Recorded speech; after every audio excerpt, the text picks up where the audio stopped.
Mister ടിമ്മും കുടുംബവും ബീച്ചിൽ രസകരമായ സമയം ചെലവഴിക്കുകയായിരുന്നു. കളിക്കുന്നതിനിടയിൽ പന്ത് മരങ്ങളിൽ വീണു.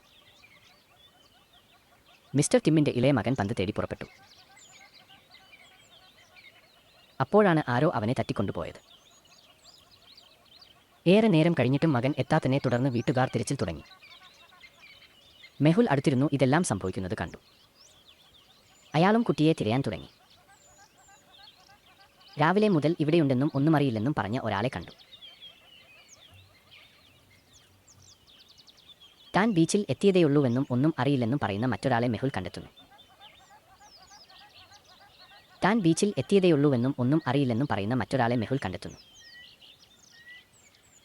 ഈ 3 പേരിൽ ഒരാൾ മിസ്റ്റർ ടിമ്മിൻ്റെ മകനെ തട്ടിക്കൊണ്ടുപോയി. അവൻ ആരാണെന്ന് ഊഹിക്കാമോ? മിസ്റ്റർ ടിമ്മും കുടുംബവും 3 പേരും ധരിച്ചിരുന്ന അതേ തൊപ്പിയാണ് ധരിച്ചിരുന്നത്. അയാൾ ആൺകുട്ടിയിൽ നിന്ന് തൊപ്പി എടുത്ത് ധരിച്ചു.